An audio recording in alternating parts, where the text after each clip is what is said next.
Olá, eu sou o pastor e professor Arthur Eduardo e nós estamos começando mais um programa Teologia em Foco. Comigo, como sempre, estão os seminaristas Henrique Soares e Rogério Vilaça.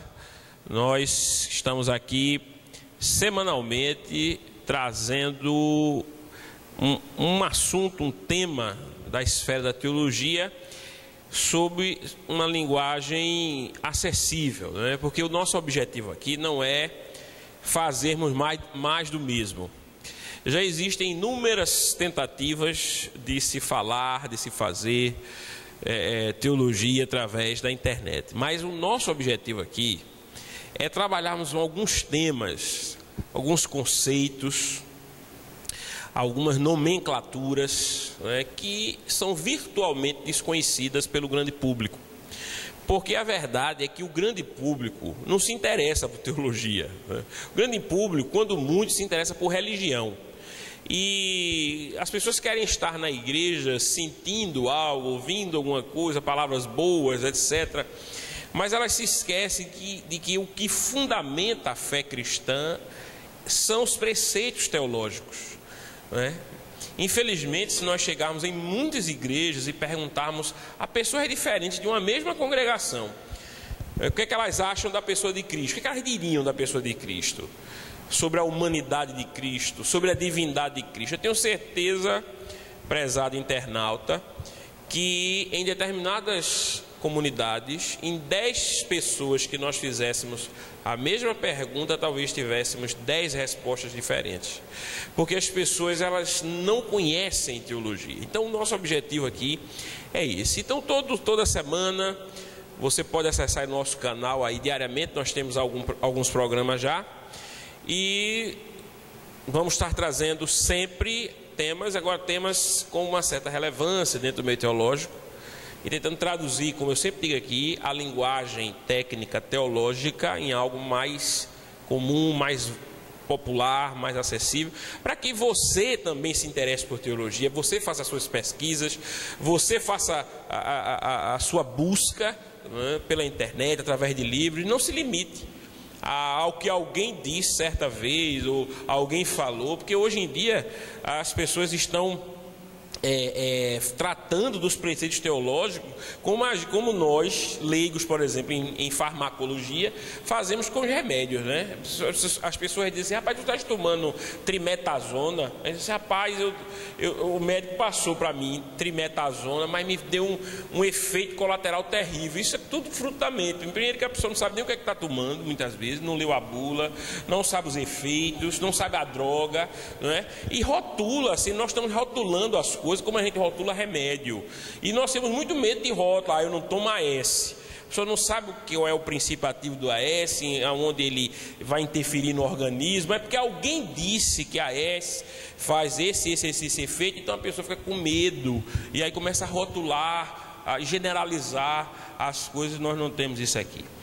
E hoje, né, nós vamos tratar de um assunto muito polêmico. No nosso meio é polêmico, porque tem os seus desdobramentos aí da onisciência, etc., que é o teísmo aberto. E eu passo a bola aqui para os meus colegas, 2 seminaristas, que estão me ajudando aqui nesse programa, e já com as perguntas, com as colocações, vamos conversar aí sobre teísmo aberto. Vou passar a palavra para Henrique fazer a primeira pergunta, mas antes eu vou fazer alguns agradecimentos, Henrique. Então eu queria agradecer, pastor, porque algumas pessoas estão nos acompanhando no YouTube e no Face. Então eu quero agradecer a você porque está nos acompanhando, curtindo e se inscrevendo no nosso Face e no nosso YouTube. Então isso para a gente é uma honra. E peço a você que continue orando por nós, para que nós possamos nos desempenhar bem aqui e fazer um bom trabalho. Então o nosso pastor, ele é pastor da Igreja Evangélica Aliança, ele é professor de Teologia e Filosofia, doutorando em Teologia e mestre em Filosofia. Então o assunto que nós vamos tratar aqui é um assunto muito interessante, que tem tomado espaço na igreja, nas pregações, no ensino, circulado em redes sociais, e muitas vezes ele se mescla a algumas coisas que as pessoas falam, e como o pastor falou, às vezes um ou outro é rotulado por defender aquilo que a palavra de Deus diz. Então eu quero passar a Henrique a palavra para ele fazer as primeiras perguntas e Deus te abençoe. Veja bem, pastor, querido internauta Rogério, aqui com a gente. No último programa nós falamos sobre a graça irresistível. Isso. E o senhor falou sobre a interoperabilidade entre Deus, o Espírito Santo e o homem. E o Samuel Alves, ele fez essa pergunta sobre como é que a gente pode explicar melhor essa questão da interoperabilidade entre Deus e o homem, de modo que não caia no teísmo aberto, né? Primeiro, antes de responder essa pergunta, falar sobre o que é o teísmo aberto. O teísmo aberto, alguns dizem que é uma reconstrução de um movimento no século XVI chamado socianismo, que foi considerado herético. Mas em linhas gerais, o que é que dizem os proponentes do teísmo aberto?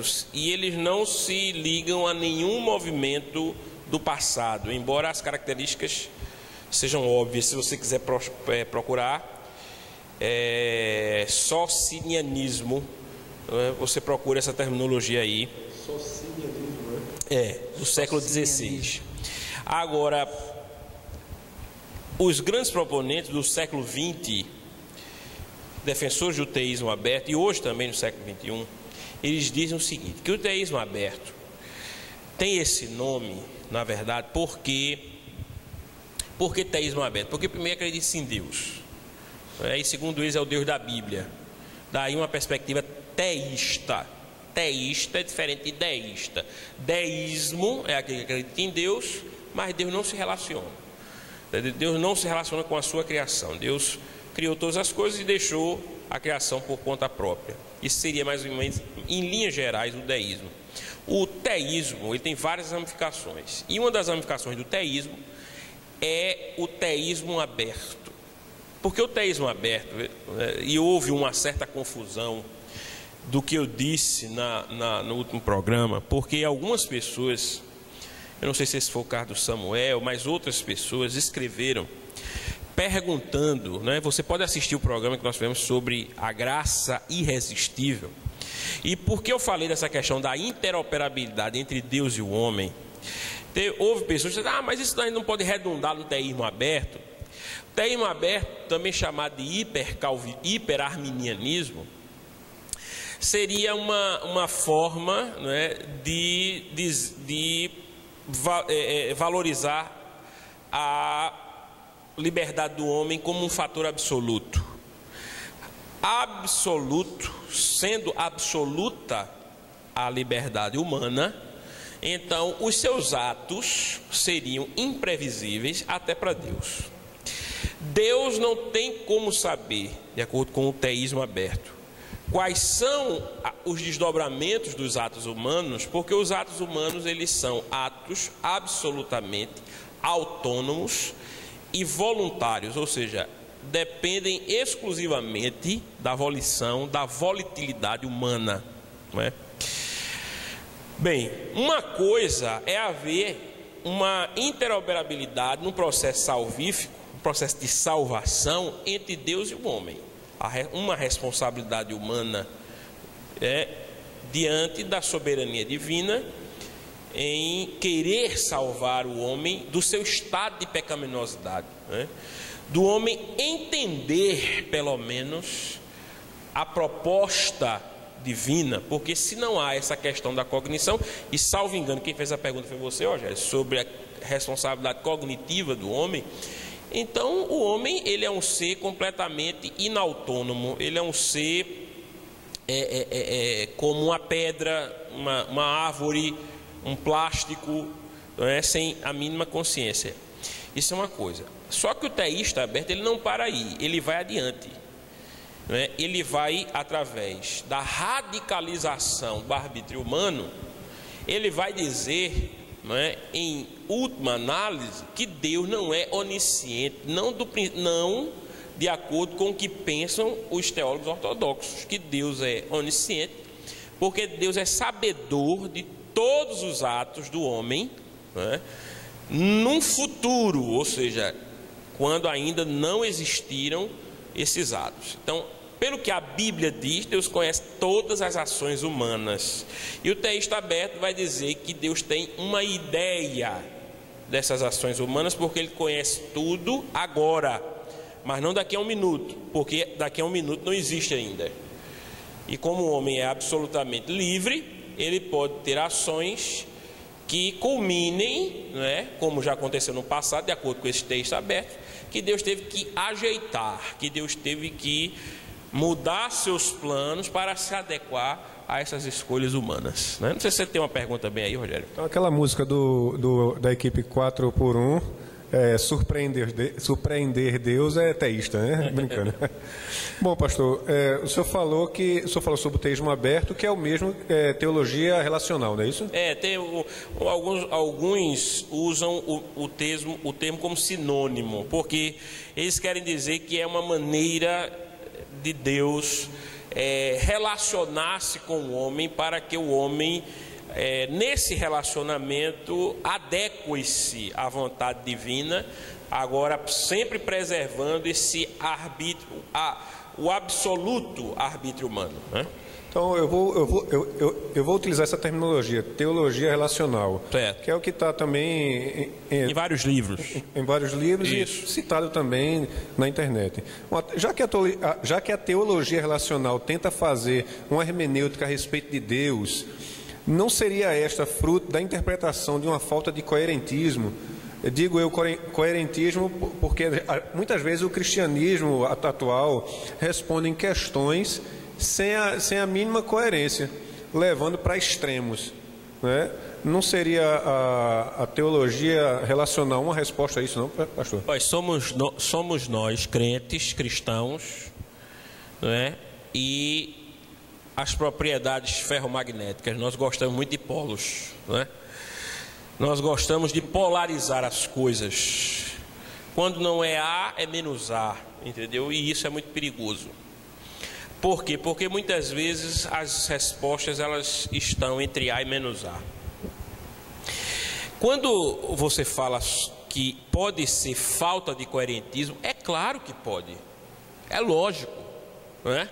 Por que pode ser falta de coerência? Porque é necessário que se observe o que a Bíblia diz como fonte primária da revelação especial divina. É necessário que você observe o que a Bíblia diz.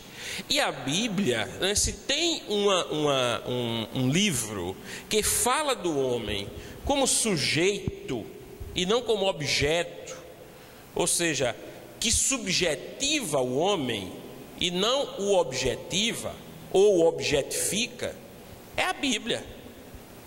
A Bíblia preserva esse núcleo central humano chamado eu consciente.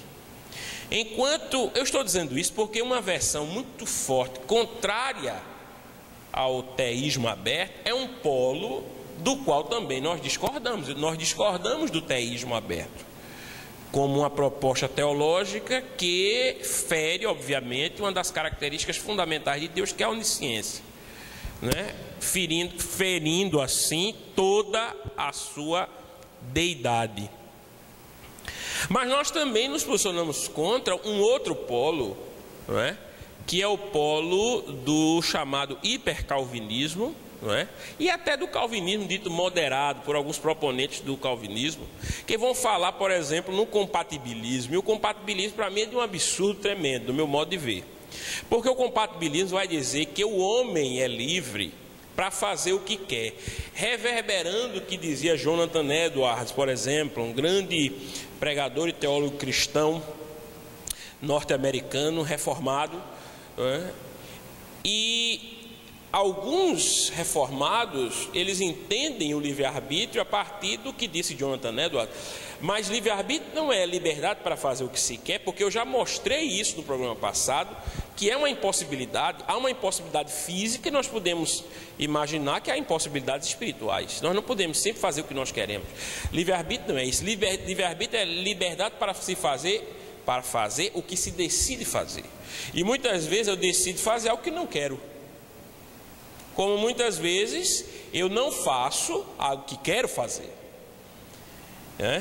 E esse polo vai dizer que toda a vontade do homem, inclusive as vontades pecaminosas, a partir de desejos pecaminosos, Henrique, elas primeira e última análise provém de Deus. A compatibilidade se dá no sentido de que o homem faz o que é mal a partir de um decreto divino, porque aí ele vai dizer que o homem ele é livre para fazer o que Deus determinou. Mas isso é de uma absurdidade, isso é de uma incoerência. E você falou de coerência, Rogério, absurda.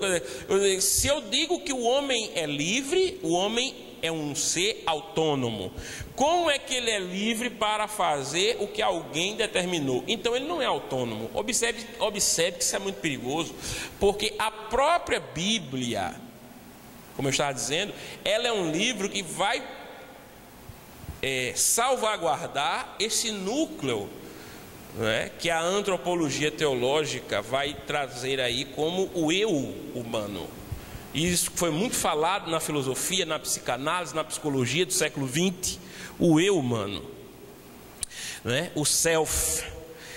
Porque a nossa relação com Deus, Rogério, se ela coisificar-se a esse ponto, fica sendo uma relação eu aquele ou eu aquilo com Deus, uma relação com Deus, eu aquilo, ao invés de eu tu, sendo Deus eu e eu aquilo, Então a relação fica eu aquilo ao invés de eu tu.